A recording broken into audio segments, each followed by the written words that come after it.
روایت آج کے سبق میں بیان کی ہے جس میں حضرت مفتی صاحب نے ہیڈنگ یہ بیان کیا ہے کہ شیطان کا ہاتھ میرے ہاتھ میں. روایت چھوٹی سی اس کا ترجمہ پہلے سنتے ہیں.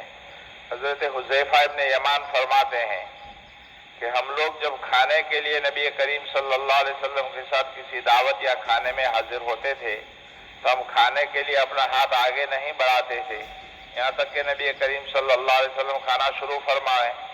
دسترخوان کے اوپر جب بڑا آدمی موجود ہو تو وہ پہلے شروع کرے. یہی عادت ہے کھانے کا. اچھا یہی ہے. ایک مرتبہ ایک دعوت کے موقع پر ہم لوگ نبی کریم صلی اللہ علیہ وسلم کے ساتھ موجود تھے. کھانا دسترخوان کے اوپر رکھ دیا گیا تھا, چن دیا گیا تھا.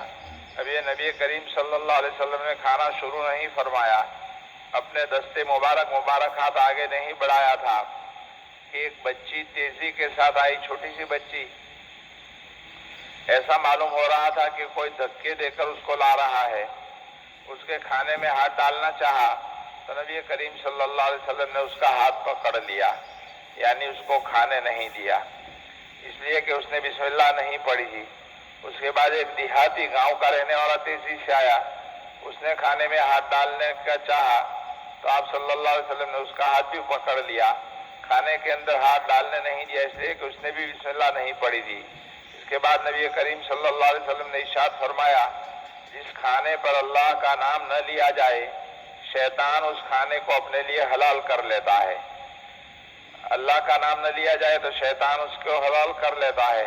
پھر آپ صلی اللہ علیہ وسلم نے فرمایا, قسم ہے اس ذات کی جس کے قبضے میں میری جان ہے, شیطان کا ہاتھ ان دونوں کے ہاتھ کے ساتھ میرے ہاتھ میں ہے.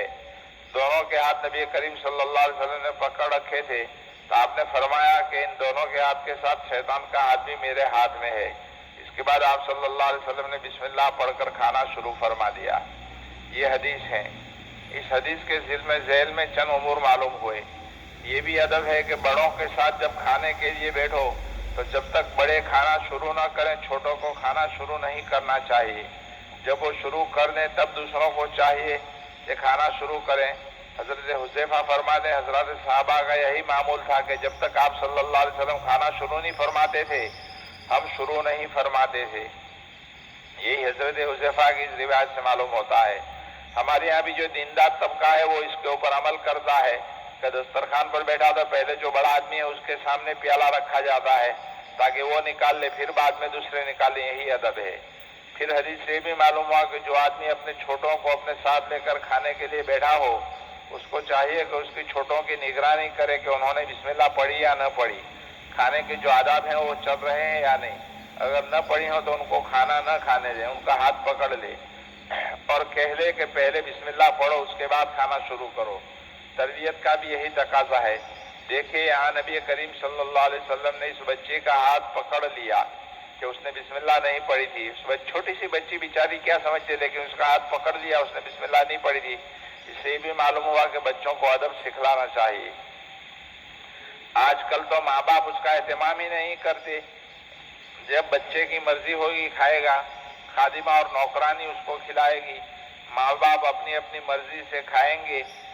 ماں باپ کو یہ پرواہ نہیں کہ بچوں کو اپنے ساتھ بٹھا کر کھانا کھلائیں, ان کو کھانے کے آداب سے واقفیت ہو کرائیں. حالانکہ ماں باپ کے لیے ضروری ہے کہ باقاعدہ خود بیٹھ کر بچوں کو اپنے ساتھ بٹھائیں اور اس کا اہتمام کرائیں, کھانے کے آداب سکھلائیں, بسم اللہ پڑھائیں. نیز اس روایت سے بھی معلوم ہوا کہ آدمی کو چاہیے کہ اپنے چھوٹوں اور ماتحتوں کی نگرانی کرے. ان کی طرف سے اگر ان آداب کی ادائیگی میں کوئی کوتاہی ہو تو اس پر ٹوکے اور آئندہ آداب کا اہتمام کے ساتھ تمام کاموں کی ادائیگی کی تاکید کرے. جیسے بڑا دیہاتی آدمی آیا تھا, بیچارہ گاؤں کا رہنے والا, اس کو بھی کھانے کے آداب پتہ نہیں ہوں گے, اس نے ویسے ہی کھانا شروع کرنا چاہا اور بسم اللہ نہیں پڑھی تو آپ صلی اللہ علیہ وسلم نے اس کا ہاتھ بھی پکڑ لیا تھا. تو ان کو بھی نگرانی کرنا چاہیے. بڑا بھی اگر دین سے دور ہے تو اس کو بھی دین کے آداب سکھلائے جائیں. دراصل شیطان اپنا ہاتھ ڈال کر اس کھانے کو اپنے لیے حلال کرنا چاہتا تھا, اس لیے وہ اس بچی کو دوڑاتا ہوا لایا. چھوٹی سی بچی تھی لیکن اس کو دوڑاتا ہوا جلدی سے لایا تاکہ وہ کھانا شروع کر دے. وہ چاہتا تھا کہ یہ بچی بغیر بسم اللہ پڑھے جلدی سے اس کھانے میں ہاتھ ڈال دے تاکہ اس کے واسطہ بنا کر اس کھانے میں شریک ہو جائے. لیکن آپ صلی اللہ علیہ وسلم نے بچی کا ہاتھ پکڑ لیا. جب اس نے دیکھا کہ میری یہ تربیت تو کامیاب نہیں ہوئی تو پھر وہ شیطان دیہاتی کو لے آیا. وہ دوڑا ہوا آیا, اس نے بھی بغیر بسم اللہ کے ہاتھ آگے بڑھانا چاہا تو آپ صلی اللہ علیہ وسلم نے اس کا بھی ہاتھ پکڑ لیا، اس لیے کہ اگر آپ صلی اللہ علیہ وسلم اس کو کھانے دیتے تو شیطان ان کے ساتھ شریک ہو جاتا۔ تو اس ادب کا بہت خیال رکھنا چاہیے۔ جب بھی دسترخوان کے اوپر ناشتے کے لیے دوپہر یا شام کو کھانے کے لیے بیٹھیں تو گھر کا بڑا آدمی ذرا زور سے آواز سے بسم اللہ پڑھ لیں، مناسب ہو تو کہہ دیں کہ بھائی سب بسم اللہ پڑھ لو۔ عام طور پر جب چھوٹی موٹی دعوتیں ہوتی ہیں کسی کے گھر میں ہوتا ہے تو کوئی بھول جاتا ہے، لیکن کوئی سمجھدار سنجیدہ آدمی ذرا کہہ دے کہ بھائی بسم اللہ پڑھ لو، اس میں کون سی دیر لگے گی، تو اس سے کیا پھر کھانے سے شیطان ہٹ جاتا ہے، اپنا ہاتھ ہٹا لیتا ہے اور کھانے کے اندر اللہ کی طرف سے برکتیں آنا شروع ہو جاتی ہے۔ درود شریف۔